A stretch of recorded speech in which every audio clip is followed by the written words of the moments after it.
ഇന്ന് മോർണിംഗ് നമ്മളൊരു കസ്റ്റമർ വിളിച്ചിരുന്നു. GST ആനുവൽ റിട്ടേൺ എന്നാ ഫയൽ ചെയ്യുന്നത്? GST ആനുവൽ റിട്ടേൺ എന്ന് പറഞ്ഞാൽ എന്താണ്? എങ്ങനെ അത് ഫയൽ ചെയ്യുക? എപ്പോഴാണ് അതിന്റെ ഡ്യൂ ഡേറ്റ് എന്ന്? അഥവാ നിങ്ങൾ മനസ്സിലാക്കേണ്ടത് എന്താ വെച്ചാൽ GST ആനുവൽ റിട്ടേൺ എല്ലാവരും ഫയൽ ചെയ്യണോ? ഒരിക്കലുമില്ല. നിർബന്ധമായിട്ടും ഫയൽ ചെയ്യേണ്ട ടീം എന്ന് പറഞ്ഞാൽ നിങ്ങളുടെ GST ടേൺ ഓവർ 2 കോടിക്ക് മുകളിൽ വന്നിട്ടുണ്ടെന്നുണ്ടെങ്കിൽ നിങ്ങൾ GSTR 9 അല്ലെങ്കിൽ 9C ഫയൽ ചെയ്തിരിക്കണം. ഈ 9C എന്ന് പറയുന്നത് 5 CR എബോ ഉള്ളവർക്ക് വേണ്ടിയിട്ടാണ്.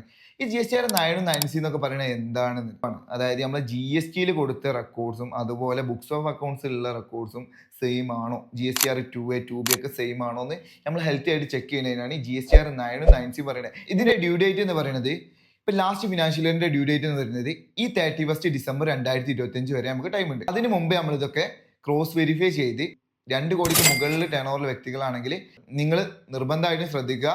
ഫയലിംഗ് അതായത് ആനുവൽ റിട്ടേൺ ഒക്കെ കറക്റ്റ് ടൈമിന്, അതായത് ലാസ്റ്റ് ഡേറ്റിന് കാത്തിരിക്കേണ്ട, അതിന് മുമ്പ് തന്നെ ഫയൽ ചെയ്ത് റിപ്പോർട്ടും കാര്യങ്ങളൊക്കെ കറക്റ്റ് ചെയ്ത് വെക്കുക.